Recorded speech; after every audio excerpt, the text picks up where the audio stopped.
మన good morning ధర్మవరంలో అంతగా చేస్తే మన పడాల్సింది ఏంది? నిందలు తప్ప వేరేది అది. ఇప్పుడు 2 సంవత్సరాలు అవుతుంది. నీ గుడ్ మార్నింగ్ ధర్మంలో సంగరంలో తీసినప్పుడు అంతా కబ్జాలు చేస్తానని చెప్పి 2 ఏళ్ళైంది.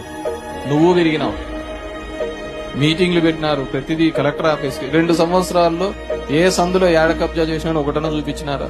మనకు మంచి జరగబోగా దరిద్రం ఈ కూతులన్నీ ఈ గాడిదలతో పడాల్సిందే. మంచితనంతో వచ్చే భక్తి కంటే భయంతో ఉండే భక్తి చాలా లాంగ్ లాస్టింగ్ ఉంటుంది.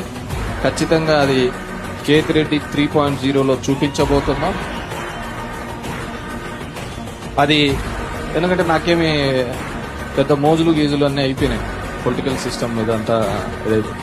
నెక్స్ట్ కేవలం ఎమ్మెల్యే కావాలనుకునే కేవలం దానికోసమే తప్ప వేరేది ఏ కారణమూ లేదు. కొన్ని సర్దుకపోతే చాలా ఇబ్బంది పడతా ఉంటాం. మామూలుగా మనం చూస్తూ ఉంటాం, గోడ వంగింది కదా అని మనం అట్లే వదిలేసినాం అనుకో, పడుతుంది మీదే. దాన్ని సరిగా చేసి ప్లాస్టరింగ్ చేసి నీట్ కట్